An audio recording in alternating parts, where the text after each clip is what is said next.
Mesdames et messieurs, chers lecteurs distingués, permettez-moi de vous convier à une aventure singulière qui s'est déroulée durant l'hiver rigoureux de 1934 dans le comté reculé du Yorkshire, où la neige a enseveli non seulement les chemins sinueux des landes désolées, mais également les secrets les plus sombres d'une famille aristocratique au bord de l'effondrement. Cette histoire, que je m'apprête à vous narrer avec la précision méticuleuse qui caractérise mes méthodes d'investigation, commence par une invitation qui parvint à mon domicile londonien un matin glacial de décembre, portant le sceau doré des Ashford, une lignée dont le nom résonnait encore dans les couloirs poussiéreux du pouvoir britannique. L'invitation provenait de Lady Constance Ashford, matriarche redoutable d'une famille déchirée par les conflits, les jalousies ancestrales et les ambitions démesurées, qui sollicitait mes services pour élucider un mystère qu'elle qualifiait elle-même de perturbant au-delà de toute compréhension raisonnable. Sa petite-fille, Miss Victoria Ashford, devait épouser Lord Edmund Blackwood dans une cérémonie somptueuse prévue pour le solstice d'hiver. Mais voilà que la jeune fiancée avait disparu sans laisser de traces 3 jours avant les noces, abandonnant sa robe de mariée brodée de perles dans sa chambre verrouillée de l'intérieur, comme si elle s'était volatilisée dans l'éther hivernal. Hercule Poirot, votre humble serviteur, ne pouvait résister à l'attrait d'une telle énigme, car les petites cellules grises qui habitent sous mon crâne, soigneusement peignées, se délectent particulièrement des impossibilités apparentes qui défient la logique ordinaire des mortels moins perspicaces. Mon fidèle compagnon, le capitaine Arthur Hastings, m'accompagna dans ce périple vers le manoir Ashford, une demeure gothique qui se dressait comme une sentinelle sinistre au sommet d'une colline battue par les vents arctiques, entourée de jardins gelés, où les statues de marbre semblaient pleurer des larmes de givre. Dès notre arrivée, l'atmosphère du manoir nous enveloppa comme un linceul glacé, chargé de tensions palpables, de regards méfiants échangés entre les membres de la famille et les invités venus assister aux noces désormais compromises. Les domestiques murmuraient dans les corridors obscurs des histoires de malédictions ancestrales, de fantômes errants dans les ailes abandonnées du château, et d'un portrait de l'ancêtre fondateur, dont les yeux semblaient nous suivre chaque mouvement avec une intensité dérangeante. Lady Constance, vêtue de noir comme si elle portait déjà le deuil d'une tragédie annoncée, nous reçut dans le grand salon où un feu mourant luttait vaillamment contre le froid mordant qui s'infiltrait par chaque fissure des murs séculaires. « Monsieur Poirot, me dit-elle d'une voix tremblante mais résolue, vous êtes ma dernière espérance de retrouver Victoria vivante et de comprendre ce qui s'est passé dans cette chambre maudite où tant de secrets semblent converger, comme les fils d'une toile d'araignée tissée par le destin lui-même. » Ces paroles résonnèrent dans le silence pesant du salon, tandis que les autres membres de la famille, le père austère de Victoria, messieurs Richard Ashford, sa tante nerveuse, Miss Agatha, le fiancé désespéré Lord Edmund, et une constellation de cousins, d'héritiers présomptifs et de prétendants déçus, nous observaient avec un mélange d'espoir désespéré et de suspicion mal dissimulée. C'est ainsi que débuta cette enquête extraordinaire, où chaque indice découvert soulevait 10 nouvelles questions, où chaque témoignage contradisait le précédent, et où la vérité se cachait derrière des couches successives de mensonges, de dissimulation et de loyauté mal placée. Chers lecteurs, je vous invite maintenant à me suivre dans les méandres tortueux de cette investigation qui mettra à l'épreuve même les capacités déductives les plus affûtées d'Hercule Poirot, et je vous prie de partager avec moi d'où vous lisez ces lignes, depuis le confort douillet de votre bibliothèque peut-être, ou lors d'un voyage en train à travers des paysages enneigés, car votre présence virtuelle, à mes côtés, rendra cette aventure d'autant plus captivante. Le train express de Londres s'immobilisa en grinçant à la petite gare de Thornbury, un hameau perdu dans les étendues désolées du Yorkshire, où le vent hurlait comme une meute de loups affamés et où la neige tombait en rafales épaisses qui transformaient le paysage en un tableau monochrome digne des peintres romantiques les plus lugubres. Le capitaine Hastings et moi-même descendîmes sur le quai désert, nos valises à la main, tandis qu'un cocher emmitouflé dans d'épaisses fourrures nous attendait près d'un attelage noir comme la nuit, les chevaux piétinant nerveusement le sol gelé, comme s'ils pressentaient quelque danger imminent. « Monsieur Poirot » grogna l'homme d'une voix rauque, et sur mon acquiescement, il s'empara de nos bagages avec une force surprenante pour quelqu'un d'aussi âgé, ses mains noueuses, par des décennies de labeur témoignant d'une vie rude dans ces contrées inhospitalières. Le trajet jusqu'au manoir Ashford dura près d'1 heure à travers des chemins sinueux, bordés de haies dénudées, et à mesure que nous progressions, Hastings ne cessa de commenter l'aspect sinistre du paysage, soulignant avec son enthousiasme habituel chaque corbeau perché sur les branches squelettiques des arbres centenaires, chaque ruine de ferme abandonnée qui surgissait de la brume comme les vestiges d'une civilisation oubliée. « Mon cher Hastings, » lui dis-je en ajustant mon cache-nez de soie contre le froid pénétrant, « votre imagination fertile transforme une simple campagne hivernale en décor de conte gothique, mais je vous concède que l'atmosphère possède effectivement une qualité particulièrement oppressante qui stimule les superstitions des esprits moins rationnels. » Mon compagnon acquiesça vigoureusement, manifestement satisfait que je valide partiellement ces impressions dramatiques.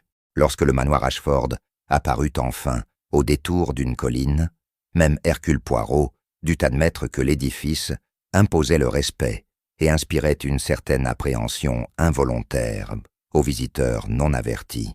La bâtisse de pierre grise s'élevait sur 3 étages, flanquée de tours crénelées qui évoquaient son passé médiéval, tandis que des dizaines de fenêtres à meneaux réfléchissaient la lumière déclinante du crépuscule, comme autant d'yeux vigilants, scrutant les intrus qui osèrent s'approcher de ces murs épais. Des gargouilles grotesques ornaient les gouttières, leurs gueules béantes, laissant échapper des stalactites de glace qui pendaient comme des dents aiguisées, et l'ensemble dégageait cette aura particulière aux demeures qui ont été témoins de trop de drames, de trop de secrets inavouables, transmis de génération en génération. Notre arrivée fut accueillie par le majordome, un certain Mr. Pemberton, dont la dignité compassée et le maintien impeccable contrastaient étrangement avec le chaos émotionnel qui régnait manifestement à l'intérieur du manoir. « Monsieur Poirot, capitaine Hastings, permettez-moi de vous conduire immédiatement auprès de Lady Constance, qui vous attend avec une impatience considérable, » déclara-t-il d'une voix mesurée qui ne trahissait aucune émotion, bien que ses yeux fatigués révélassent les tensions auxquelles il avait été soumis durant les derniers jours tumultueux. Nous le suivîmes à travers un vestibule caverneux décoré de portraits d'ancêtres sévères, qui semblaient nous juger depuis leur cadre doré, puis le long de corridors interminables, tapissés de papier peint, fané, représentant des scènes de chasse médiévales, où cerfs et sangliers mouraient sous les lances des seigneurs triomphants. Le grand salon où Lady Constance nous reçut était une pièce remarquable par ses dimensions imposantes et son mobilier d'époque victorienne parfaitement conservé, bien que l'atmosphère fut alourdie par la présence simultanée de plusieurs membres de la famille Ashford, qui se tenaient dispersés comme des îlots hostiles dans un océan de tensions non résolues. Lady Constance, elle-même, une femme d'environ 70 ans, dont le port altier et le regard perçant témoignaient d'une volonté de fer, forgée par des décennies passées à maintenir l'honneur et la fortune d'une famille aristocratique déclinante, se leva de son fauteuil à notre entrée, avec une grâce qui défiait son âge avancé. « Monsieur Poirot, vous ne sauriez imaginer le soulagement que me procure votre présence dans cette demeure où la raison semble avoir cédé la place à la folie et au désespoir, » dit-elle en me tendant une main ornée de bagues anciennes que je baisais selon les convenances. Elle procéda alors aux présentations avec une efficacité toute militaire, commençant par Monsieur Richard Ashford, ce père de la disparue, un homme d'une 40aine d'années, aux traits tirés par l'angoisse et la culpabilité, dont les mains tremblaient légèrement lorsqu'il serra la mienne, tout en évitant mon regard inquisiteur. Ma fille est tout ce qui me reste, depuis que ma chère épouse nous a quittés, il y a 5 ans, murmura-t-il, d'une voix brisée, et l'idée qu'il ait pu lui arriver quelque chose d'horrible me torture jour et nuit, sans répit. Venait ensuite Miss Agatha Ashford, sœur cadette de Lady Constance, une vieille fille aux manières nerveuses qui tripotait constamment un mouchoir de dentelle entre ses doigts décharnés, ses yeux rougis par les pleurs, trahissant une sensibilité excessive aux émotions environnantes. Lord Edmond de Blackwood, le fiancé abandonné, présentait quant à lui une figure pathétique de jeune aristocrate brisé par un coup du sort incompréhensible, sa beauté juvénile ternie par la douleur et l'insomnie qui creusait des cernes profonds sous ses yeux bleus, ordinairement pleins de vivacité. « Monsieur Poirot, vous devez la retrouver », me supplia-t-il avec une intensité qui frisait l'hystérie. « Victoria et moi nous aimons depuis l'enfance. Notre union devait sceller la réconciliation de nos 2 familles, après des générations de querelles stupides. Et je ne peux concevoir qu'elle ait pu partir de son plein gré, sans même me laisser un mot d'explication. » Son désespoir semblait authentique, mais Hercule Poirot sait mieux que quiconque que les apparences peuvent être trompeuses et que les émotions les plus sincères, en surface, cachent parfois les motivations les plus sombres dans les profondeurs de l'âme humaine. Le lendemain matin, après un petit déjeuner frugal pris dans la salle à manger, où régnait un silence pesant, à peine troublé par le tintement discret de l'argenterie contre la porcelaine fine, Lady Constance me conduisit personnellement vers l'aile est du manoir, où se trouvait la chambre de Miss Victoria Ashford. Nous gravîmes un escalier monumental, dont les marches de marbre usées par des siècles de passage témoignaient de l'ancienneté de la demeure, tandis que les portraits des ancêtres Ashford nous observaient depuis les murs, avec des expressions variées, allant de la bienveillance paternelle à la désapprobation sévère, comme s'ils commentaient silencieusement les scandales qui éclaboussaient désormais leur descendance. Hastings nous suivait à quelques pas, son carnet à la main, prêt à noter chaque détail que mes observations minutieuses jugeraient dignes d'être consignées pour une analyse ultérieure plus approfondie. La chambre de Victoria se situait au bout d'un long corridor faiblement éclairé par des fenêtres étroites donnant sur les jardins gelés, et la porte en chêne massif portait encore le sceau de cire rouge apposé par le constable local qui avait procédé à un examen préliminaire avant mon arrivée. Personne n'a pénétré dans cette pièce depuis que nous avons découvert la disparition de Victoria il y a maintenant 4 jours, m'informa Lady Constance d'une voix où perçait l'émotion contenue. La porte était verrouillée de l'intérieur. La clé se trouvait encore dans la serrure côté chambre, et les fenêtres étaient fermées et verrouillées également, ce qui rend son évasion absolument inexplicable, selon toute logique rationnelle. J'acquiesçai gravement, car effectivement, les circonstances présentaient cette qualité d'impossibilité apparente qui fait le délice des esprits analytiques comme le mien. Une fois le sceau brisé et la porte ouverte, nous pénétrâmes dans une chambre spacieuse et élégamment meublée qui reflétait le goût raffiné de sa jeune occupante disparue. Le grand lit à baldaquin n'avait manifestement pas été défait, les draps et les oreillers brodés demeurant impeccablement arrangés, comme si la jeune fille n'y avait pas dormi cette nuit-là, tandis que sur le mannequin de couturière près de la fenêtre était exposée la robe de mariée d'une beauté à couper le souffle, confectionnée en satin ivoire et ornée de milliers de perles minuscules cousues à la main, selon un motif complexe représentant des fleurs de lys entrelacées. Cette robe a nécessité 6 mois de travail par 3 couturières parisiennes, murmura Lady Constance en caressant délicatement le tissu précieux, et Victoria l'adorait. Elle l'essayait presque quotidiennement ces dernières semaines, se pavanant devant le miroir avec une joie enfantine qui me réchauffait le cœur. J'examinais méthodiquement chaque élément de la chambre, avec cette attention microscopique qui caractérise la méthode Poirot, notant l'absence de toute trace de lutte ou de désordre qui aurait pu suggérer une confrontation ou un enlèvement forcé. Le secrétaire en marqueterie près de la fenêtre contenait des lettres personnelles que je me promis d'examiner ultérieurement tandis que l'armoire spacieuse révélait une garde-robe complète qui indiquait que Victoria n'avait emporté aucun vêtement lors de sa disparition mystérieuse. Sur la table de chevet reposait un livre ouvert à la moitié, un roman de Jane Austen que la jeune fille semblait avoir abandonné en pleine lecture, comme si elle avait été interrompue par un événement soudain et inattendu qui avait capté son attention totale. Les fenêtres, comme Lady Constance l'avait mentionné, étaient effectivement fermées et verrouillées de l'intérieur par des loquets en laiton qui ne présentaient aucun signe de manipulation ou de forçage. Je les inspectais néanmoins, avec soin, vérifiant l'état des joints, recherchant la moindre égratignure qui aurait pu indiquer un passage par cet accès, mais mes investigations ne révélèrent rien d'anormal. « Mon cher Poirot !» s'exclama Hastings avec son enthousiasme habituel pour le dramatique. « Nous voilà confrontés à une véritable énigme digne des meilleurs romans à sensation. Comment une jeune fille peut-elle disparaître d'une chambre verrouillée sans laisser la moindre trace, comme si elle s'était littéralement évaporée dans l'air hivernal ?» Son exclamation reflétait certainement la perplexité qui devait saisir tout observateur ordinaire face à ces circonstances extraordinaires. « Hastings, mon ami, » répondis-je en caressant ma moustache soigneusement cirée, dans ce geste qui m'aide à concentrer mes pensées.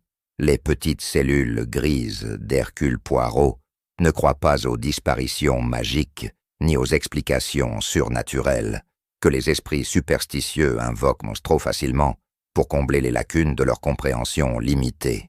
Il existe nécessairement une explication rationnelle à ce mystère apparent, et notre tâche consiste à découvrir cette vérité en examinant méthodiquement chaque fait, chaque témoignage, chaque détail qui pourrait sembler insignifiant à l'observateur superficiel, mais qui révélera sa véritable importance une fois replacé dans le contexte global de l'affaire. Lady Constance nous observait avec une intensité presque douloureuse, cherchant sur mon visage quelques signes d'illumination soudaine, quelques révélations instantanées qui résoudraient immédiatement le mystère. Cependant, Hercule Poirot ne tire jamais de conclusions hâtives basées sur des observations partielles, car l'erreur judiciaire qui pourrait découler d'une déduction prématurée est intolérable pour un esprit aussi méticuleux que le mien.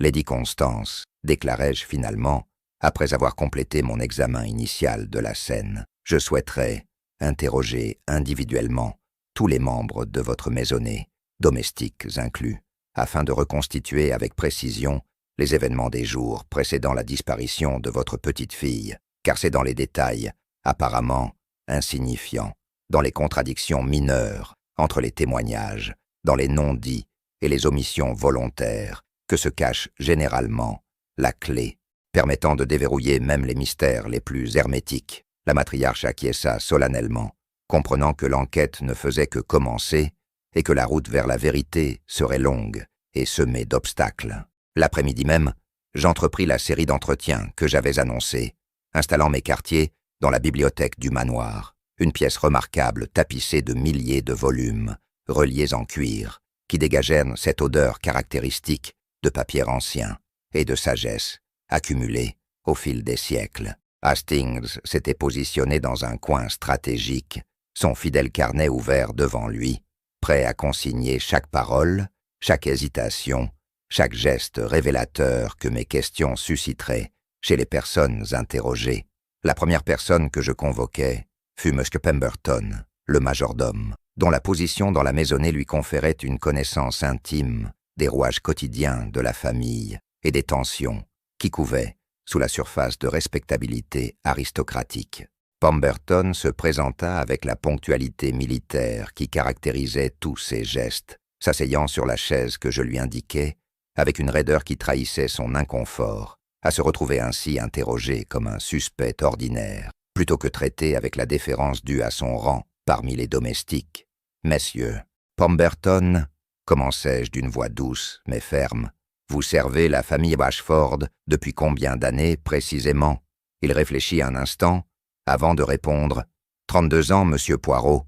J'ai commencé comme valet junior sous le service du défunt Lord Ashford, le grand-père de Miss Victoria, et j'ai gravi les échelons jusqu'à ma position actuelle de majordome en chef. Son loyauté envers la famille ne faisait aucun doute, mais cette même loyauté pouvait également constituer un obstacle à la révélation de vérités compromettantes. « Parlez-moi de Miss Victoria », continuai-je, observant attentivement les micro-expressions qui traversaient dans son visage impassible. Quelle était sa relation avec les autres membres de la famille? Et avez-vous remarqué quelques changements dans son comportement durant les semaines précédant sa disparition? Pemberton hésita visiblement, pesant ses mots avec la prudence d'un homme qui sait que chaque syllabe prononcée pourrait avoir des conséquences considérables. Miss Victoria était, comment dire, une jeune personne d'une grande vitalité et d'une volonté remarquable, dit-il finalement. Elle entretenait une relation compliquée avec son père, qui la trouvait trop indépendante d'esprit pour une jeune fille de son rang, et leurs disputes étaient devenues plus fréquentes à mesure que le mariage avec Lord Edmund approchait, bien que je ne puisse affirmer avec certitude quel était l'objet précis de ces désaccords. Cette révélation était intéressante, car ni Lady Constance, ni Monsieur Richard Ashford n'avaient mentionné l'existence de conflits entre le père et la fille lors de nos conversations initiales. Ces disputes, insistai-je, prenaient-elles un caractère violent ou menaçant qui aurait pu inquiéter Miss Victoria au point de la pousser à une action drastique? Pemberton secoua la tête avec vigueur. « Non, monsieur, jamais rien de tel. C'étaient des désaccords verbaux, comme on en trouve dans toutes les familles. Monsieur Ashford est un gentleman qui ne lèverait jamais la main sur sa fille, qu'il chérit plus que tout au monde, malgré leurs différends philosophiques sur le rôle que devrait jouer une femme dans la société moderne. » J'acquiesçai, enregistrant mentalement ces informations, tout en notant qu'elles ouvraient de nouvelles pistes d'investigation concernant les motivations potentielles de Victoria. L'entretien suivant fut avec Miss Agatha Ashford, la tante nerveuse dont l'état émotionnel fragile promettait de rendre l'interrogatoire délicat et potentiellement peu fiable quant à la précision factuelle des informations fournies. Elle entra dans la bibliothèque, en se tordant les mains anxieusement, ses yeux papillonnant nerveusement autour de la pièce, comme un oiseau effarouché cherchant une issue de secours. « Oh, monsieur Poirot !» gémit-elle avant même que je puisse formuler ma première question. « C'est absolument épouvantable. La pauvre chère Victoria, qui était comme une fille pour moi, disparue sans laisser de traces, et cette horrible malédiction qui plane sur notre famille, depuis que mon arrière-grand-père a fait construire ce manoir sur les ruines d'un ancien monastère, dissous par Henri VIII.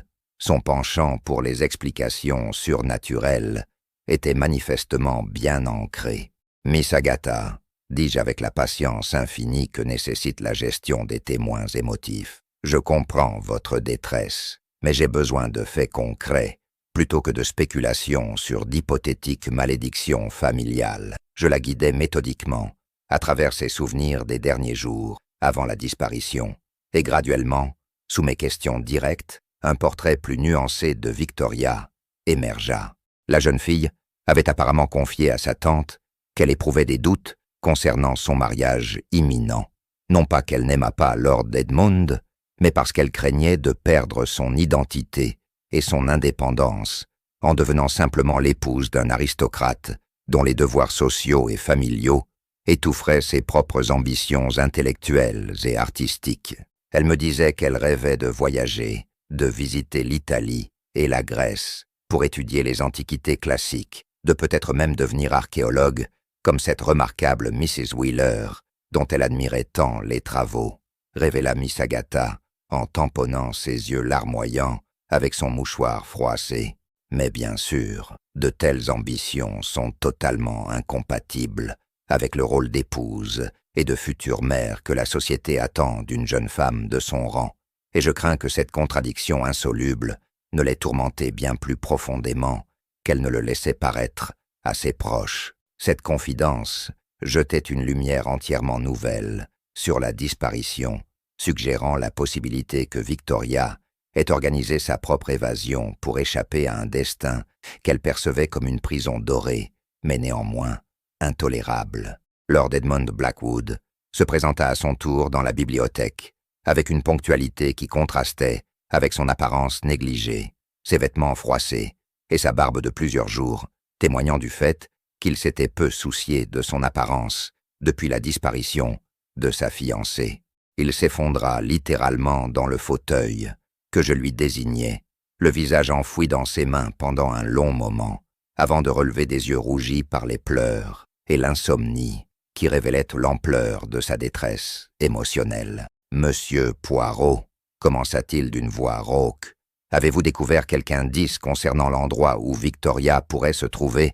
Car chaque minute qui passe sans nouvelles d'elle me torture l'esprit de scénarios plus terrifiants les uns que les autres. » Sa souffrance semblait authentique, mais Hercule Poirot sait que même les émotions les plus sincères peuvent coexister avec des secrets inavouables. « Lord Edmond », répondis-je avec une douceur calculée destinée à mettre en confiance mon interlocuteur, « je travaille méthodiquement à rassembler toutes les pièces du puzzle, et à cet effet, j'ai besoin que vous me parliez, franchement, de votre relation avec Miss Victoria, sans omettre les détails, qui pourraient vous sembler embarrassants ou compromettants. » Le jeune aristocrate hésita visiblement, ses mâchoires se crispant, comme s'il menait une bataille intérieure entre le désir de se confier et la crainte de révéler des informations qui pourraient être mal interprétées. « Nous nous connaissons depuis l'enfance, » dit-il finalement. « Nos familles organisaient régulièrement des parties de chasse communes et des séjours estivaux dans nos propriétés respectives, et Victoria et moi sommes naturellement devenus très proches au fil des années. Cependant, continuai-je en observant attentivement ses réactions, une amitié d'enfance et un mariage sont deux situations fort différentes, n'est-ce pas?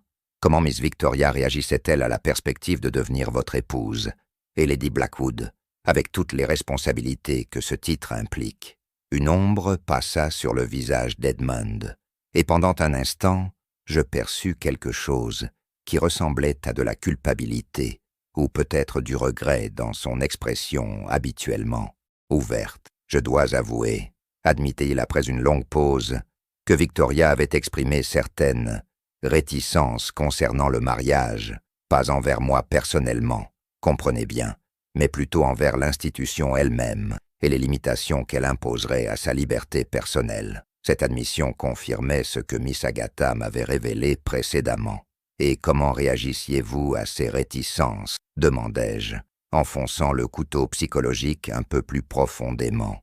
Edmond détourna le regard, fixant les flammes dansantes dans la cheminée, comme s'il y cherchait les réponses aux questions qui le tourmentaient. J'essayais de la rassurer, de lui promettre que notre mariage serait différent, plus moderne, plus égalitaire que les unions traditionnelles de notre classe sociale, dit-il doucement. Je lui jurai qu'elle conserverait sa liberté de poursuivre ses intérêts intellectuels, que nous voyagerions ensemble à travers l'Europe comme elle le souhaitait.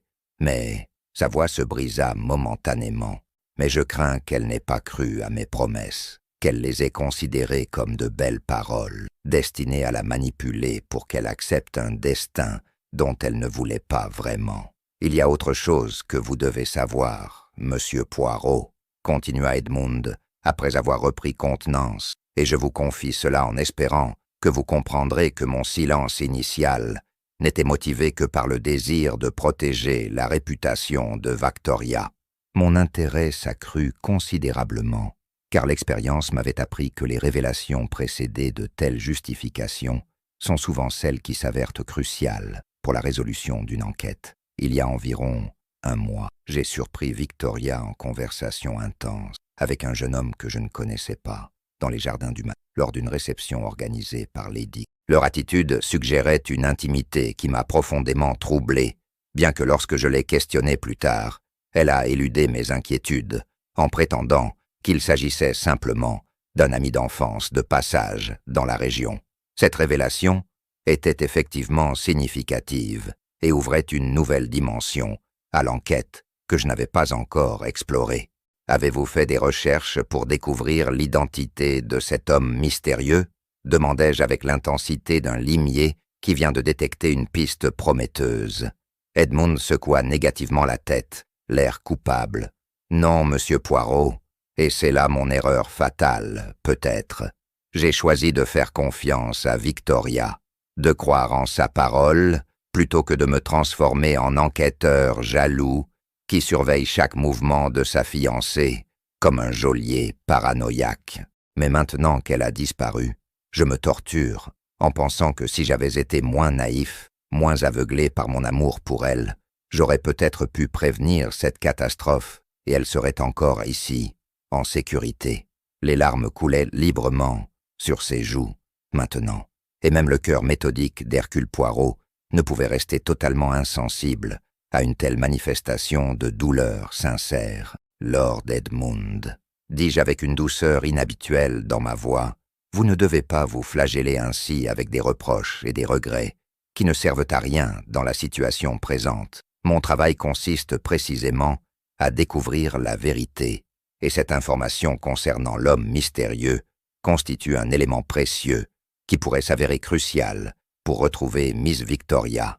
Je le congédiai peu après, car il était manifestement trop bouleversé pour fournir d'autres détails utiles, et je devais maintenant réfléchir aux implications de ce qu'il venait de révéler. Hastings, qui avait consciencieusement noté chaque parole échangée, me lança un regard interrogateur qui demandait silencieusement mon interprétation de ces nouveaux développements. Le lendemain matin, malgré le froid mordant et les rafales de neige qui balayaient les landes désolées, je décidai qu'il était impératif d'étendre mes investigations au-delà des murs du manoir Ashford et d'explorer les villages environnants, où Victoria aurait pu établir des contacts inconnus de sa famille. Hastings et moi-même nous équipâmes de lourds manteaux et d'écharpes épaisses avant de commander l'attelage qui nous conduirait à Thornbury, le hameau le plus proche, où un bureau de poste, une auberge et quelques commerces constituaient les principaux points de rencontre de la population locale. Le trajet fut pénible, le vent glacial pénétrant jusqu'aux os, malgré nos vêtements chauds, et Hastings se plaignit copieusement de l'inhospitalité de ce coin reculé du Yorkshire, où même les moutons semblaient grelotter de misère dans les pâturages enneigés. Notre première halte fut à l'auberge du Cerf-Blanc, un établissement rustique, mais accueillant, où un feu rugissant dans la cheminée massive réchauffait une salle commune, enfumée, peuplée de fermiers locaux et de commerçants qui levèrent des gommacamsphères des regards curieux vers ces deux étrangers, manifestement citadins, qui pénétraient dans leur sanctuaire provincial. Le tenancier, un certain Mr.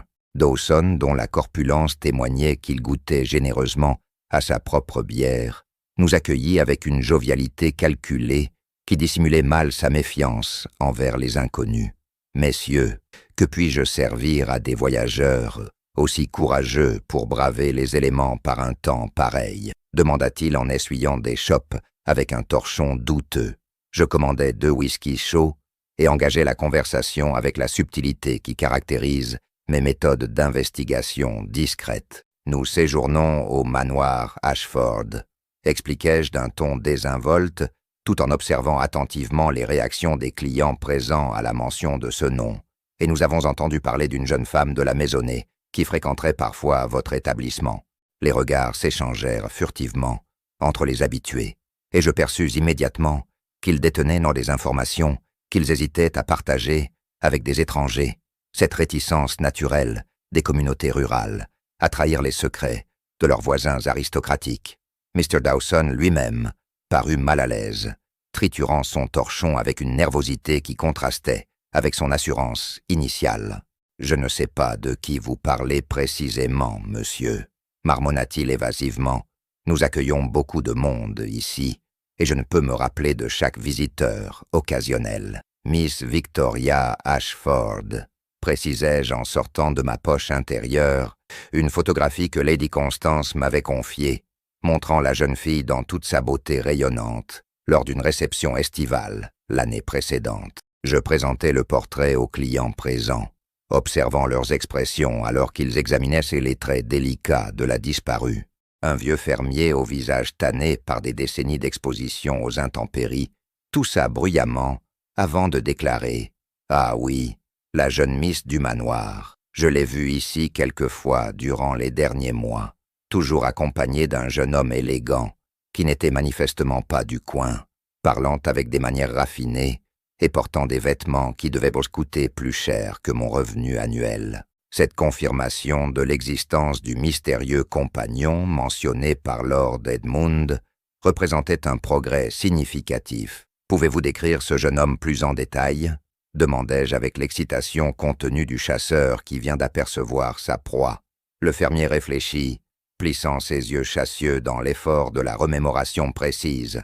Grand, cheveux noirs, la trentaine peut-être, avec une barbe soigneusement taillée, et des lunettes cerclées d'or qui lui donnèrent un air intellectuel ou professoral. Il portait toujours un pardessus sombre, de bonne coupe, et une écharpe en soie, qui suggérait qu'il appartenait à la classe éduquée, plutôt qu'à l'aristocratie terrienne traditionnelle. Le portrait devenait plus précis, et Hercule Poirot sentait que les petites cellules grises commençaient à établir des connexions entre les différents éléments d'information collectés jusqu'à présent. D'autres clients ajoutèrent leurs observations fragmentaires. Ils avaient remarqué que Miss Victoria et son compagnon semblaient engagés dans des conversations profondes et sérieuses, plutôt que dans les échanges légers et frivoles, caractéristiques des flirts romantiques ordinaires. Une vieille femme qui vendait des légumes au marché hebdomadaire affirma les avoir entendus discuter de livres, de philosophie et de mouvements politiques progressistes favorisant l'émancipation des femmes, des sujets qui scandalisaient certainement les sensibilités conservatrices de la région rurale. Elle semblait boire ses paroles, comme une assoiffée découvrant enfin une source d'eau pure dans le désert, commenta la femme avec une perspicacité remarquable, et je me suis dit que cette jeune demoiselle trouvait auprès de cet étranger quelque chose qu'elle ne pouvait obtenir dans son propre milieu social étouffant. Nous quittâmes l'auberge chargée de ces informations précieuses et nous dirigeâmes ensuite vers le bureau de poste où une Massime Fletcher, postière locale, dont la curiosité légendaire concernant les affaires de ses concitoyens était notoire dans tout le comté, pourrait peut-être nous éclairer davantage.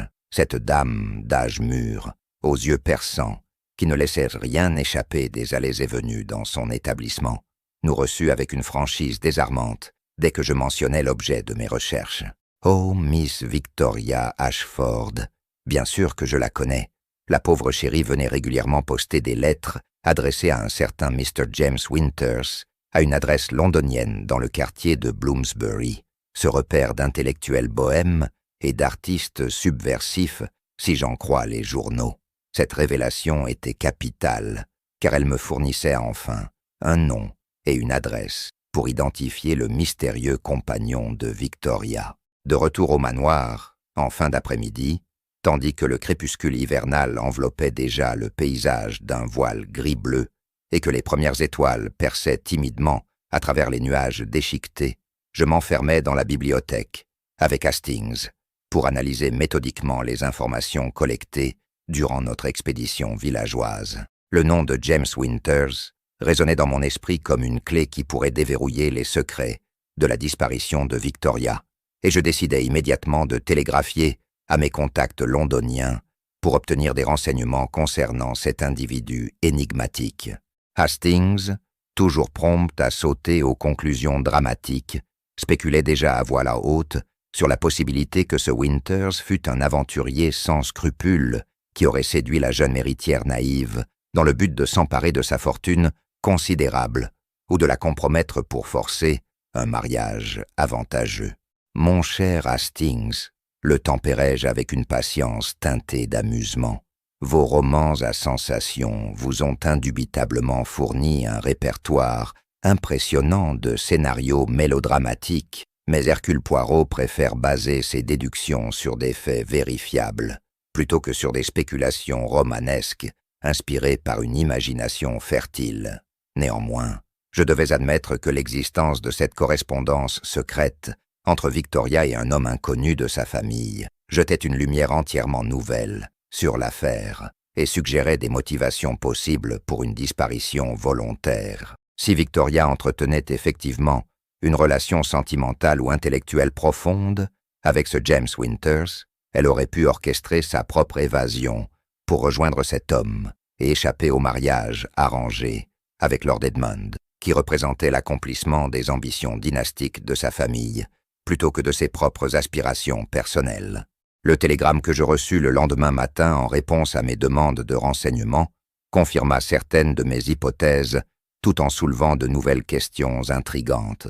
James Winters s'avéra être un journaliste d'investigation et essayiste reconnu, collaborateur régulier de plusieurs publications progressistes londoniennes qui défendèrent les causes sociales avancées telles que le suffrage féminin, la réforme des lois sur le divorce et l'accès à l'éducation supérieure pour les femmes de toute classe sociale. Âgé de 32 ans, diplômé d'Oxford, avec distinction en philosophie politique, il jouissait d'une réputation solide dans les cercles intellectuels, tout en étant perçu comme un agitateur dangereux par l'establishment conservateur qui voyait dans ses idées une menace contre l'ordre social traditionnel. Il n'était pas marié et vivait dans un appartement modeste de Bloomsbury, subsistant de ses maigres revenus de journaliste indépendant et des conférences occasionnelles qu'il donnait dans diverses associations culturelles progressistes. Ces informations brossèrent le portrait d'un homme qui aurait effectivement pu exercer une influence considérable sur une jeune femme intelligente et idéaliste comme Victoria, lui offrant une vision alternative de ce que pouvait être sa vie, au-delà des contraintes suffocantes de son milieu aristocratique. La nature de leur relation restait cependant à déterminer. S'agissait-il d'un amour romantique, authentique, d'une fascination intellectuelle de la part d'une élève envers son mentor, ou peut-être d'une conspiration plus calculée où Winters aurait manipulé les vulnérabilités émotionnelles de Victoria pour des raisons qui restaient encore obscures. Hercule Poirot devait absolument s'entretenir avec cet homme pour éclaircir ces zones d'ombre, mais un voyage précipité à Londres signifierait abandonner temporairement les investigations au manoir, où d'autres secrets attendaient peut-être d'être découverts. Je décidai d'un compromis. J'enverrai Hastings à Londres pour localiser James Winters et l'interroger sur sa relation avec Victoria, tandis que je demeurerai au manoir pour continuer mes investigations locales et achever les entretiens avec les membres de la famille et les domestiques que je n'avais pas encore tous questionnés méthodiquement. Mon fidèle compagnon accueillit cette mission avec un enthousiasme mêlé d'appréhension, flatté que je lui confie une tâche aussi cruciale, tout en s'inquiétant de sa capacité à mener un interrogatoire aussi délicat sans mes conseils directs. « Hastings », lui dis-je en posant une main rassurante sur son épaule, « vous avez assisté à suffisamment de mes enquêtes pour avoir absorbé par osmose les principes fondamentaux de l'interrogatoire efficace. Posez des questions directes, observez attentivement les réactions, notez les hésitations et les contradictions, et surtout, ne laissez pas vos préjugés personnels colorer votre évaluation de la personnalité de Mr. Winters. » Après le départ de Hastings pour Londres par le premier train du matin, je me concentrais sur l'exploration systématique des quartiers des domestiques et sur les entretiens avec le personnel de service qui possédait souvent des connaissances intimes sur les secrets de famille que les maîtres croyaient bien cachés. La gouvernante, Mrs. Blackwood, une femme imposante d'une 50aine d'années qui régnait sur l'armée de femmes de chambre avec une poigne de fer, se révéla une source d'informations particulièrement riche une fois que j'eus gagné sa confiance en lui expliquant que mon unique objectif était de retrouver Miss Victoria saine et sauve. « Monsieur Poirot », me confia-t-elle dans le confort relatif de son salon privé où nous prenions le thé, Miss Victoria était une jeune femme exceptionnellement intelligente et cultivée, mais aussi profondément malheureuse dans ce manoir où elle se sentait étouffée par les attentes et les traditions qui régissaient chaque aspect de son existence quotidienne. Même Blackwood révéla que Victoria passait des heures dans la bibliothèque à dévorer des ouvrages de philosophie, de politique et de littérature moderne qui auraient bien scandalisé sa grand-mère si elle avait su quels auteurs subversifs occupaient l'esprit de sa petite-fille adorée. La jeune femme discutait fréquemment avec les domestiques progressistes, particulièrement avec une jeune femme de chambre nommée Sarah, qui partageait certaines de ses convictions concernant l'injustice des structures sociales rigides et l'hypocrisie de l'aristocratie qui prêchait la vertu tout en exploitant les classes laborieuses. « Je crains », ajouta la gouvernante avec une expression soucieuse, que Miss Victoria n'ait été influencée par des idées dangereuses qui l'ont peut-être poussée à commettre une action impulsive et irréfléchie dont elle pourrait amèrement regretter les conséquences désastreuses une fois l'euphorie initiale de la rébellion dissipée. Cette Sarah, dont Mrs. Blackwood venait de mentionner le nom, m'intriguait particulièrement, car l'expérience m'avait enseigné que les confidentes issues des classes servantes possédaient souvent des informations cruciales que les membres de la famille aristocratique ignoraient complètement ou choisissaient délibérément de négliger. Je demandai à m'entretenir immédiatement avec cette jeune femme, et Mrs. Blackwood la fit quérir sans délai, bien qu'elle m'avertît que Sarah était d'un tempérament rebelle et peu respectueux de l'autorité, ce qui lui avait valu plusieurs réprimandes sévères pour impertinence envers ses supérieurs hiérarchiques.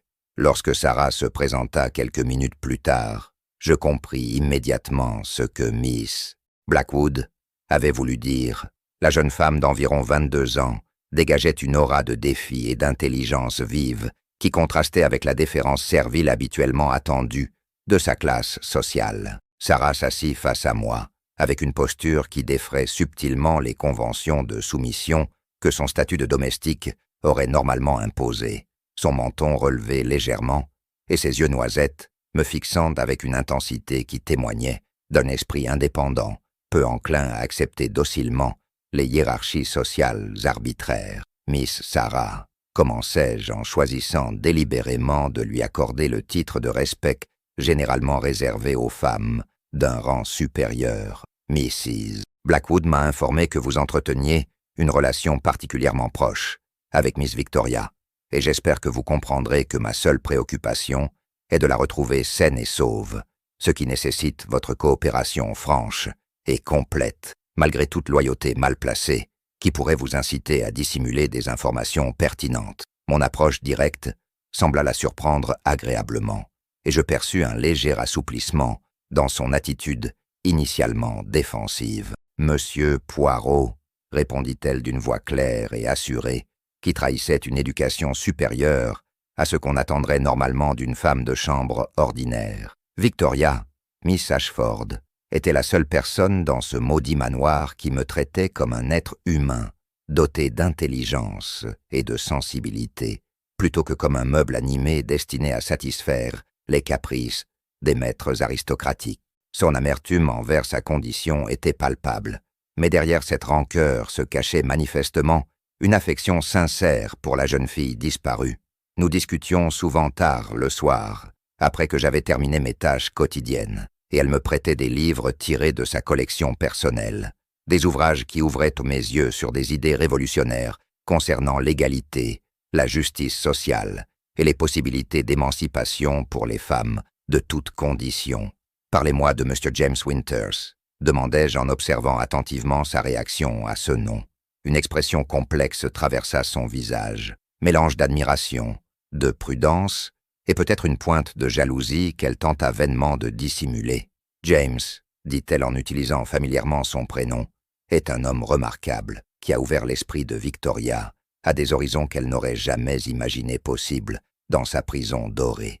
Ils se sont rencontrés lors d'une conférence à York l'année dernière, une présentation sur les mouvements suffragistes auquel Victoria avait assisté en cachette, prétextant une visite à une amie malade pour échapper à la surveillance constante de sa famille. James donnait une allocution passionnée sur le droit de vote des femmes et la nécessité de réformer les lois matrimoniales qui transformaient les épouses en propriété légale de leur mari, et Victoria fut littéralement transportée par ses paroles. La jeune femme de chambre continua son récit avec une animation croissante, décrivant comment Victoria et James avaient entamé une correspondance régulière qui évoluait graduellement d'échanges intellectuels vers une relation plus profonde et plus intime, bien qu'elle insistât sur le fait que cette intimité demeurait principalement platonique et spirituelle, plutôt que physique.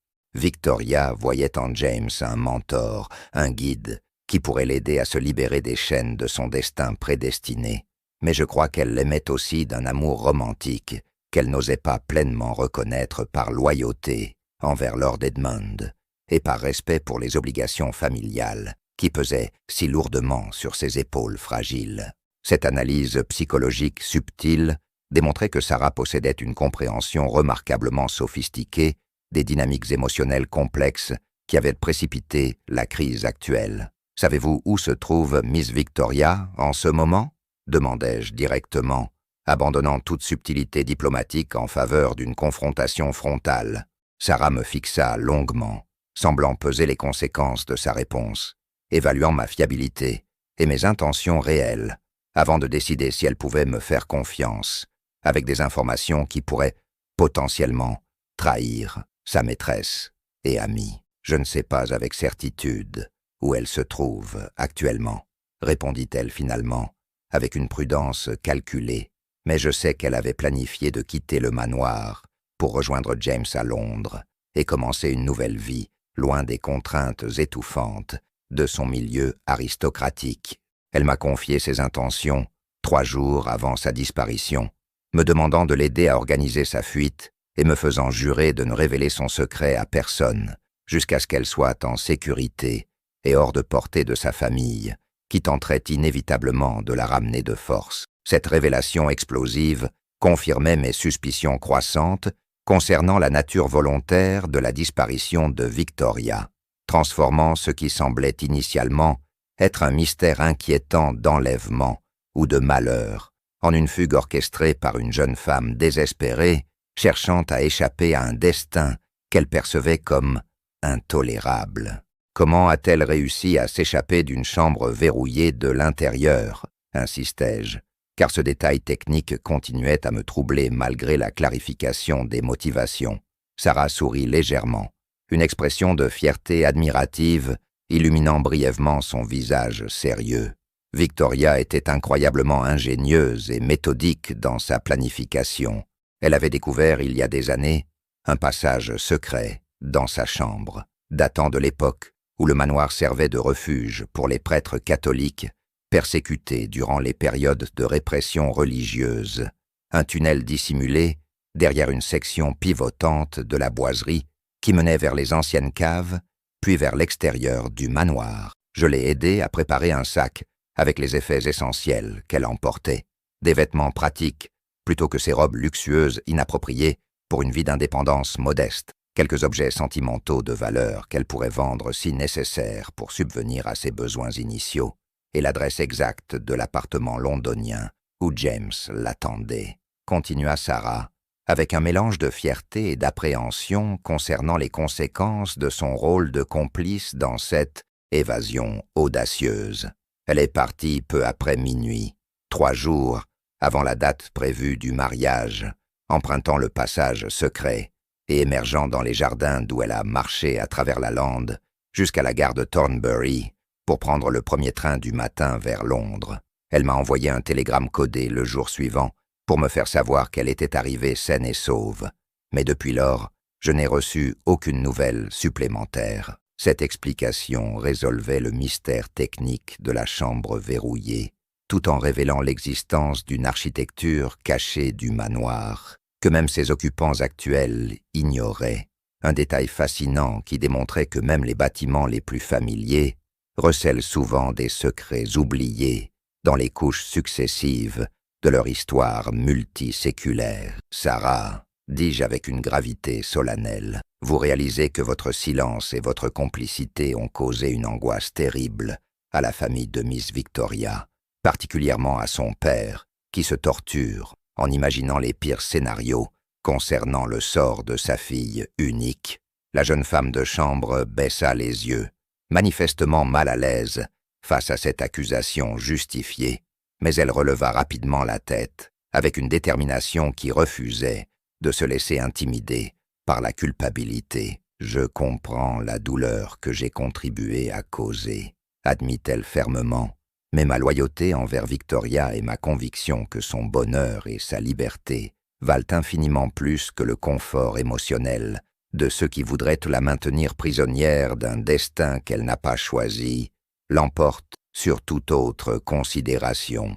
Si j'avais trahi sa confiance en révélant ses plans, elle serait maintenant enchaînée à un mariage qu'elle ne désirait pas, sa vie gâchée par le ressentiment et le désespoir. son esprit brillant, étouffé par les conventions sociales, absurdes, qui transforment les femmes en ornements décoratifs dépourvus d'autonomie véritable. Son plaidoyer passionné reflétait manifestement non seulement sa dévotion envers Victoria, mais également ses propres frustrations concernant les limitations imposées par sa condition sociale précaire. Hastings revint de Londres le lendemain soir, arrivant au manoir, alors que l'obscurité hivernale avait déjà englouti le paysage et que les lumières des fenêtres du château brillaient comme des phares isolés dans l'immensité ténébreuse de la lande enneigée.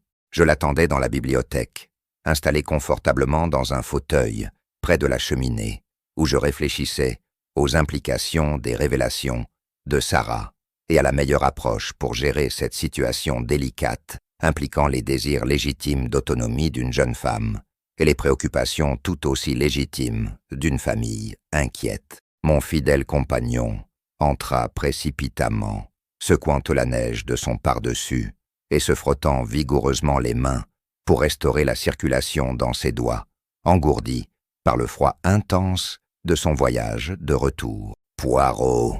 s'exclama-t-il avec l'excitation d'un chien de chasse, rapportant fièrement sa proie à son maître. « J'ai retrouvé James Winters, et j'ai eu avec lui une conversation des plus révélatrices.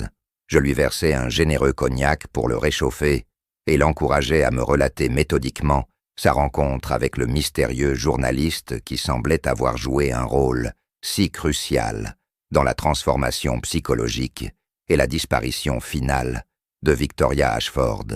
Hastings s'installa confortablement et commença son récit avec son enthousiasme narratif caractéristique. J'ai localisé son appartement à Bloomsbury sans difficulté grâce à l'adresse que vous m'aviez fournie, un immeuble respectable mais modeste qui abritait manifestement plusieurs artistes et intellectuels aux moyens limités, à en juger par les conversations que j'ai entendues dans l'escalier étroit menant à son logement au 3e étage. Il décrivit comment James Winters l'avait reçu avec une certaine appréhension initiale, craignant manifestement que Hastings ne fût un émissaire hostile envoyé par la famille Ashford pour créer des problèmes ou des complications juridiques. Cependant, continua Hastings en sirotant son cognac avec appréciation, une fois que je lui ai expliqué que notre objectif était simplement de vérifier que Miss Victoria était en sécurité et d'apaiser les inquiétudes légitimes de sa famille, plutôt que de la ramener de force au manoir, il s'est considérablement détendu et a accepté de me parler franchement de sa relation avec elle. Le portrait que Hastings brossa de Winters correspondait largement aux informations que j'avais déjà collectées. Un homme intelligent, idéaliste et sincèrement passionné par les causes sociales progressistes, mais également conscient des implications complexes et des conséquences potentiellement problématiques de sa liaison avec une jeune aristocrate dont la disparition causait manifestement un scandale considérable dans les cercles de la haute société britannique. Winter affirme que Victoria se trouve effectivement dans son appartement, révéla Hastings, livrant l'information cruciale que j'attendais avec impatience. Elle y est arrivée il y a 4 jours, épuisée émotionnellement et physiquement par son évasion nocturne et le voyage clandestin jusqu'à Londres, mais déterminée à construire une nouvelle existence indépendante, loin des contraintes suffocantes de son milieu aristocratique d'origine. Mon compagnon expliqua que Victoria avait exprimé son intention de trouver un emploi modeste, peut-être comme assistante dans une librairie progressiste ou comme secrétaire pour l'une des organisations suffragistes actives dans la capitale, vivant de ses propres moyens plutôt que de dépendre financièrement des hommes de sa vie qu'il s'appelle son père, son futur mari, ou même James Winters lui-même. Winter semble authentiquement préoccupé par le bien-être de Victoria et conscient des défis pratiques auxquels elle sera confrontée en tentant de naviguer dans une société qui ne pardonne pas facilement aux jeunes femmes aristocratiques qui renoncent à leurs privilèges pour poursuivre des idéaux d'indépendance, continua Hastings avec une gravité inhabituelle dans sa voix normalement légère. Il m'a confié qu'il n'avait jamais encouragé explicitement Victoria à fuir sa famille, craignant précisément les complications et les souffrances que cette action causerait inévitablement à toutes les parties impliquées, mais qu'il ne pouvait non plus en conscience la dissuader de suivre sa propre conviction concernant la vie qu'elle voulait mener. Cette nuance morale témoignait d'une complexité psychologique chez Winters qui dépassait la caricature simpliste de l'aventurier séducteur que Hastings avait initialement imaginé.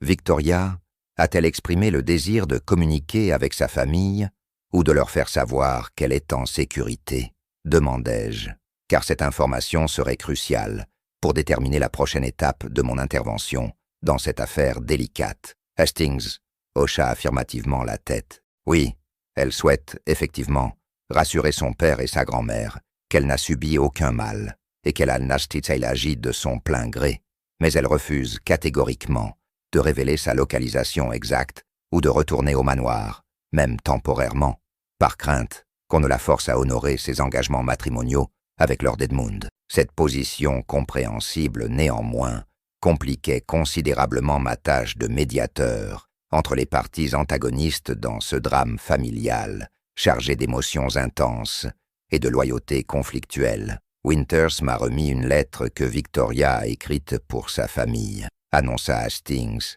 en sortant de sa poche intérieure une enveloppe scellée portant l'écriture élégante que j'avais observée dans la correspondance trouvée dans la chambre de la jeune fille. Elle m'a autorisé à vous la confier, monsieur Poirot, vous faisant confiance pour la remettre à ses destinataires, avec la sensibilité et la discrétion nécessaires pour minimiser autant que possible les dommages collatéraux de sa décision radicale. Je pris l'enveloppe précieuse, avec le respect dû à un document qui contenait potentiellement les explications et les justifications qui apaiseraient, ou au contraire, exacerberaient la douleur de ceux qui aimaient Victoria et se sentaient trahis par son abandon apparent de ses responsabilités familiales. Nous discutâmes longuement, Hastings et moi, des options possibles pour gérer cette situation extraordinaire, où mes talents de détective avaient effectivement résolu le mystère de la disparition, mais où subsistait maintenant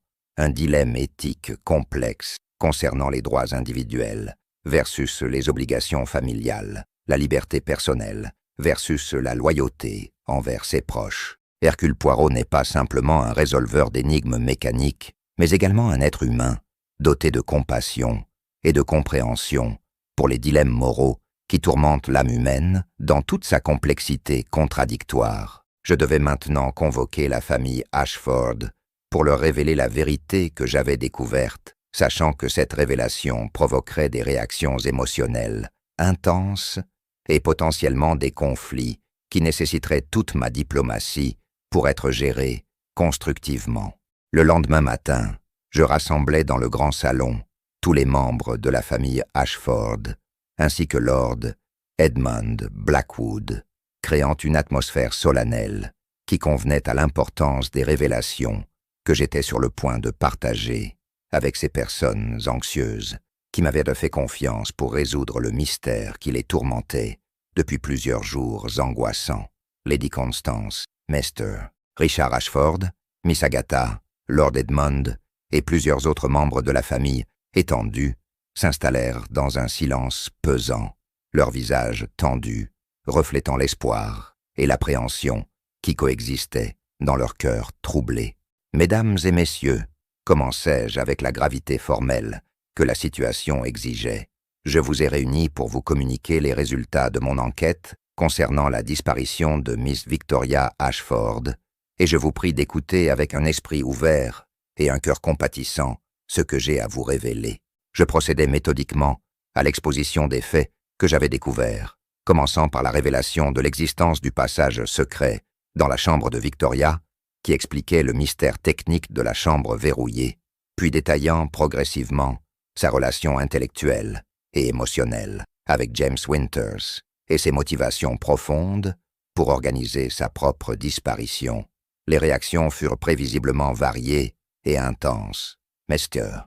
Richard Ashford pâlit dramatiquement et sembla sur le point de s'effondrer, obligeant Miss Agatha à se précipiter à ses côtés avec des sels odorants, tandis que Lady Constance demeura stoïquement immobile, son visage de marbre ne trahissant rien des émotions tumultueuses qui devaient faire rage derrière son masque aristocratique de contrôle impeccable.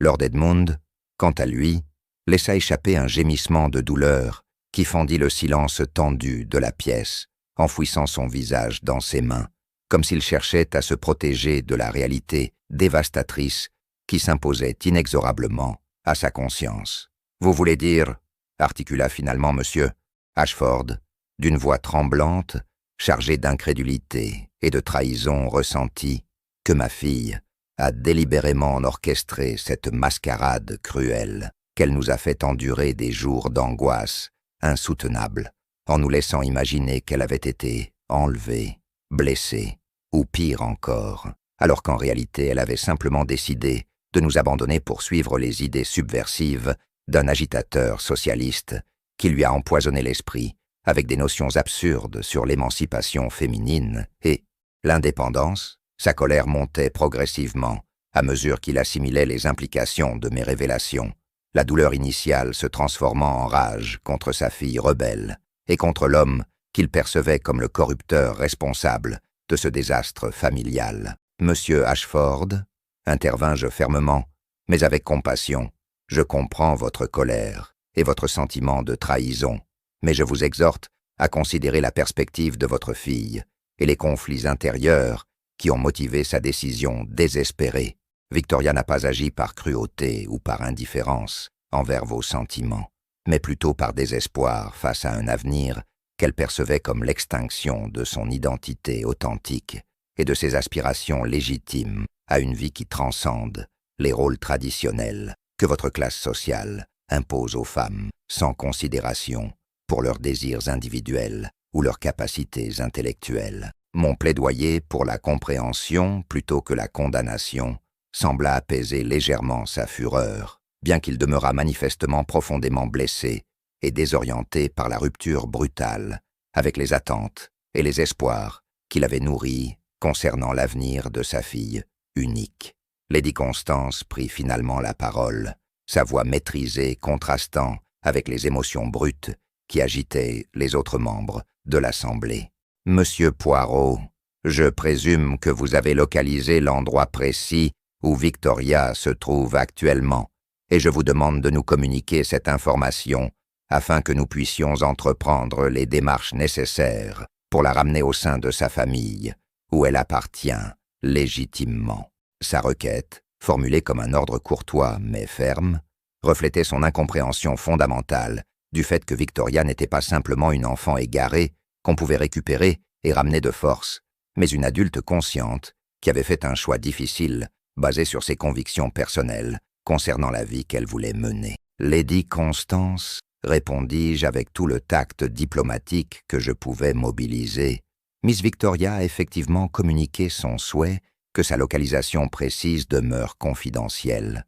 craignant justement les tentatives de récupération forcée qui violeraient son autonomie et sa liberté de choisir son propre destin.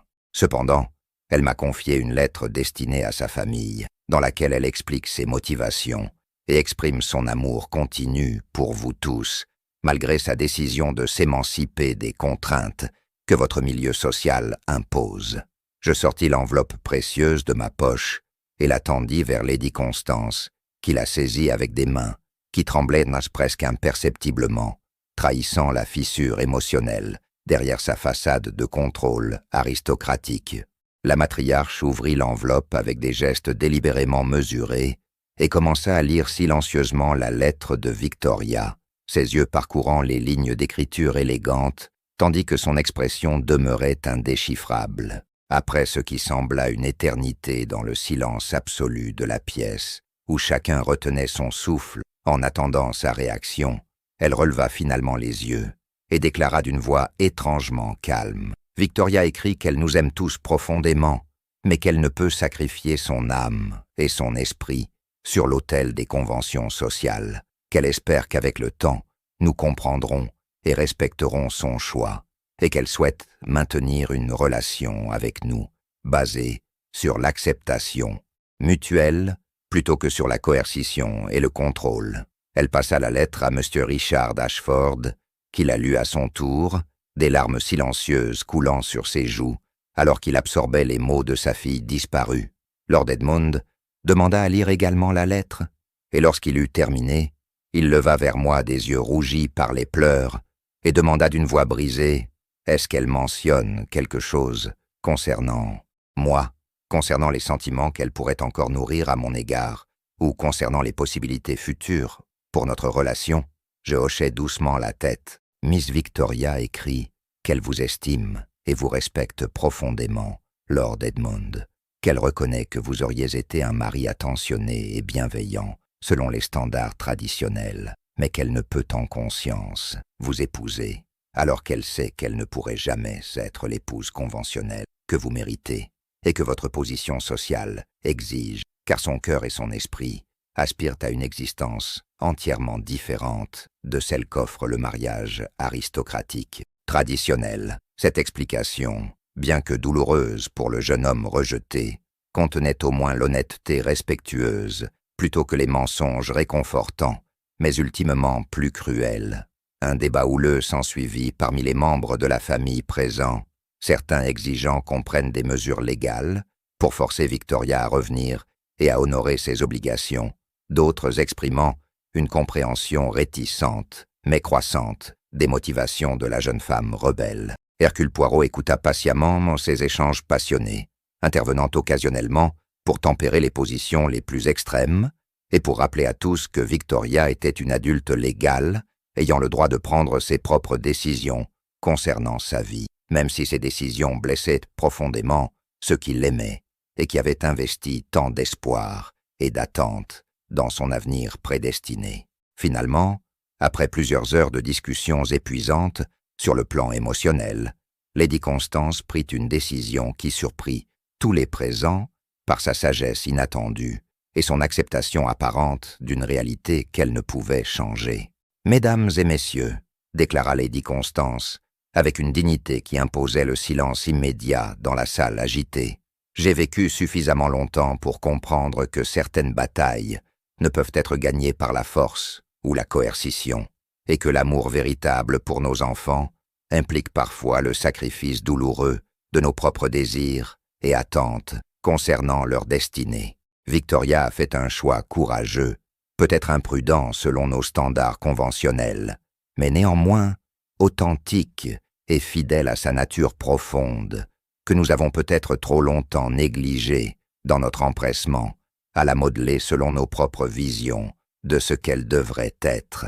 Son discours révélait une profondeur de compréhension et une capacité d'adaptation qui contredisait l'image rigide de matriarche inflexible qu'elle avait précédemment projetée. « Je propose », continua-t-elle en balayant l'assemblée d'un regard qui défiait quiconque de la contredire, « que nous respections le souhait de Victoria de vivre selon ses propres termes, tout en maintenant des canaux de communication ouverts qui lui permettront de revenir vers nous si elle le souhaite, ou simplement de maintenir une relation familiale basée sur l'acceptation mutuelle plutôt que sur les ultimatums et les reproches. Nous ne pouvons la forcer à revenir sans détruire définitivement tout espoir de réconciliation future et sans la transformer en prisonnière ressentie plutôt qu'en membre aimant de notre famille. Cette proposition, bien qu'inacceptable pour certains membres plus conservateurs de la famille, qui murmurèrent des protestations scandalisées, représentait néanmoins la seule solution viable qui respectait à la fois l'autonomie de Victoria et les liens émotionnels qui continuaient à unir la jeune femme à ses proches, malgré la rupture géographique et philosophique. Mr. Richard Ashford, après une longue lutte intérieure visible sur son visage tourmenté, hocha finalement la tête en signe d'acceptation réticente mais sincère. « Ma fille est tout ce qui me reste de plus précieux en ce monde, » dit-il d'une voix étranglée par l'émotion. « Et si la respecter signifie la laisser partir et prier pour qu'elle trouve le bonheur qu'elle recherche si désespérément, alors je dois trouver la force de faire ce sacrifice paternel même si chaque fibre de mon être proteste contre cette décision déchirante. Son capitulation émotionnelle déclencha des pleurs chez Miss Agatha, qui sanglotait bruyamment dans son mouchoir, tandis que d'autres membres de la famille échangeaient des regards consternés face à cette issue si éloignée de ce qu'ils avaient anticipé lorsqu'ils avaient sollicité les services d'Hercule Poirot. Lord Edmund se leva lentement, sa posture reflétant le poids écrasant de la déception et du chagrin qui l'accablait. « Je ne peux prétendre que je comprends ou que j'accepte facilement la décision de Victoria, déclara-t-il avec une dignité admirable malgré sa détresse évidente. Mais je reconnais que forcer quelqu'un à un mariage contre sa volonté profonde ne peut conduire qu'au malheur mutuel et à la destruction graduelle de tout sentiment positif qui pourrait avoir existé initialement entre les partenaires contraints. Je libère Victoria de tout engagement envers moi et je lui souhaite sincèrement de trouver le bonheur et l'épanouissement qu'elle recherche, même si ce bonheur ne peut être trouvé à mes côtés, comme je l'avais espéré, avec tant d'ardeur. Sa générosité d'esprit dans la défaite lui valut le respect visible même de ceux qui avaient précédemment critiqué sa faiblesse perçue face aux caprices de sa fiancée volage.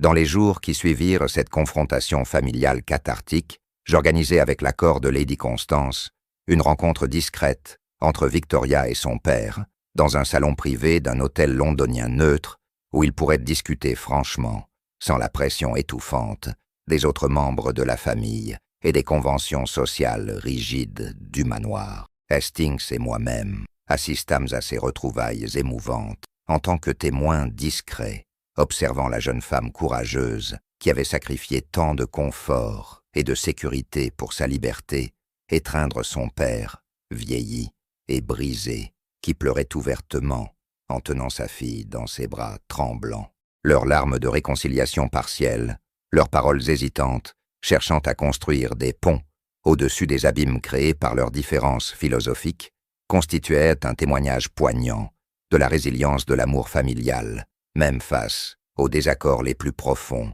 concernant les choix de vie fondamentaux. Victoria expliqua ses projets pour l'avenir avec une passion contagieuse qui illuminait son visage rayonnant de liberté nouvellement acquise. Elle avait obtenu un poste d'assistante éditoriale dans une maison d'édition progressiste spécialisée dans les ouvrages féministes et les traités de réforme sociale. Elle partageait un appartement modeste avec 2 autres jeunes femmes indépendantes qui poursuivaient également des carrières professionnelles contre les attentes conventionnelles de leur époque, et elle s'était inscrite à des cours du soir en philosophie politique à l'Université de Londres, où elle pouvait enfin exercer ses capacités intellectuelles dans un environnement stimulant qui valorisait ses contributions plutôt que de les considérer comme des excentricités déplacées chez une jeune aristocrate. Mais Sir, Ashford écouta avec un mélange de fierté et de tristesse mélancolique, réalisant graduellement que sa fille s'épanouissait dans cette nouvelle existence d'une manière qu'elle n'aurait jamais pu réaliser dans le cadre restrictif de sa vie aristocratique prédestinée. Concernant James Winters, Victoria clarifia qu'ils entretenaient une amitié intellectuelle profonde, basée sur le respect mutuel et les valeurs partagées, mais qu'elle n'avait nullement l'intention de simplement remplacer une dépendance envers son père, ou Lord Edmund, par une dépendance envers un autre homme, aussi admirablement progressiste fut-il dans ses opinions concernant l'égalité des sexes. Je dois découvrir qui je suis vraiment en tant qu'individu autonome, expliqua-t-elle avec une maturité qui impressionna même Hercule Poirot, habituellement difficile à impressionner, avant de pouvoir envisager quelque relation romantique sérieuse que ce soit, car je refuse de répéter les erreurs de tant de femmes qui définissent leur identité entièrement à travers les hommes de leur vie, plutôt que de cultiver leur propre essence unique et indépendante.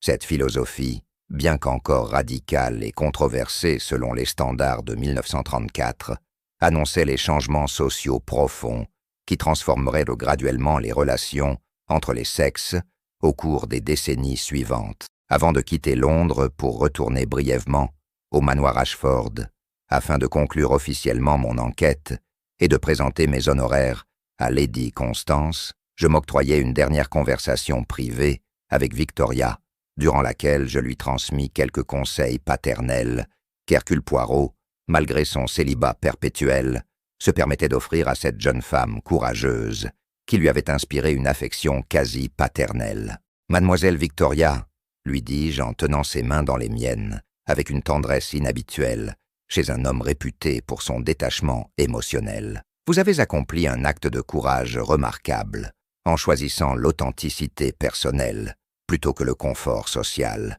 Mais n'oubliez jamais que le véritable courage inclut également la compassion envers ceux que nos choix blessent inévitablement. Maintenez les liens avec votre famille aussi fermement que vos principes vous le permettent, car les ponts brûlés dans la jeunesse impétueuse se révèlent souvent impossibles à reconstruire dans la maturité plus sage qui vient avec l'âge et l'expérience. » Elle promit de suivre mes conseils et m'embrassa affectueusement sur les 2 joues, à la française, ce geste spontané brisant temporairement ma dignité habituellement impeccable, mais réchauffant néanmoins mon cœur peut-être moins froid que je ne voulais l'admettre publiquement. De retour au manoir Ashford, pour mes adieux formels, je fus témoin des premières étapes difficiles, mais prometteuses de la reconstruction des relations familiales, fracturées par le traumatisme de la disparition et les révélations subséquentes. Lady Constance, avec sa sagesse acquise à travers 7 décennies de navigation dans les complexités de la vie aristocratique, émergea comme la médiatrice principale qui maintenait les canaux de communication ouverts et qui tempérait les jugements les plus sévères des membres plus conservateurs de la famille, étendue qui considérait Victoria comme une renégate scandaleuse ayant déshonoré la lignée ancestrale des Ashford.